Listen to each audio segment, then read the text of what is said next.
Hello viewers, this is Rajalakshmi. In today's session, we are going to see framework for a system of logical clocks. Under this session, we will be seeing definition and implementation technique of logical clocks.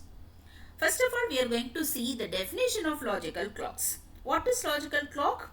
Actually, a system of logical clocks consists of a time domain T and a logical clock C. Elements of T form a partially ordered set over a relation less than.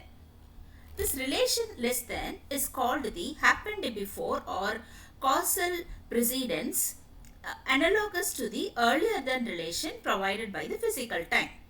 The logical clock C is a function.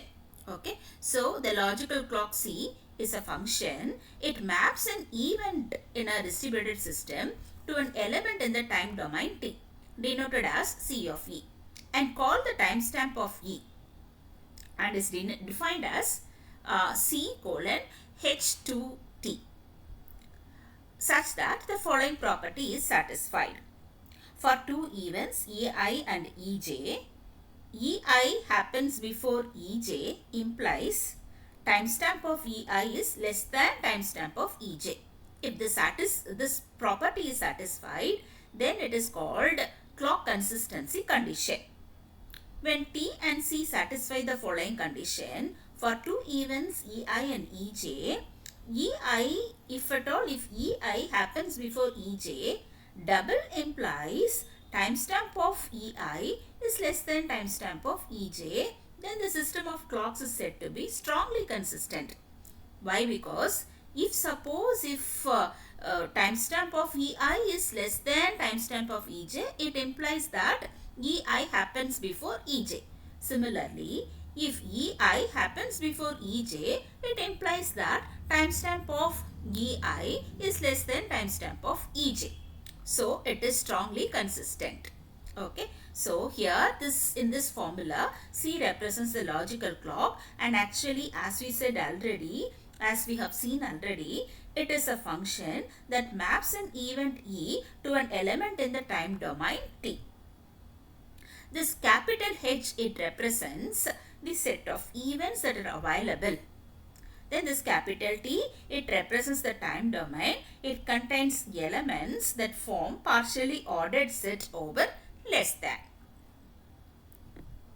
Now we are going to see implementation of logical clocks. Implementation of logical clocks requires addressing two issues. The first issue is the data structures local to every process to represent logical time, and the second one is the protocol to update the data structures to ensure the consistency condition.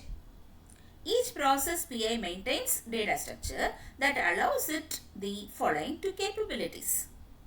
Number 1, the local logical clock ELCI that helps process PI measure its own progress. And number 2, the logical global clock denoted by GCI, that is a representation of process PI's local view of the logical global time.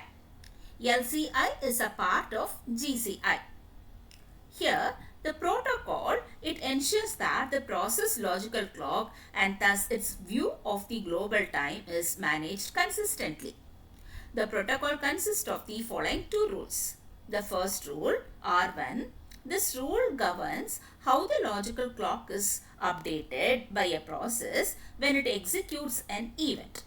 Rule number 2, R2, this rule governs how a process updates its global logical clock to update its view of the global time and global progress. System of logical clocks differ in their representation of logical time and also in the protocol to update the logical clocks. Thank you.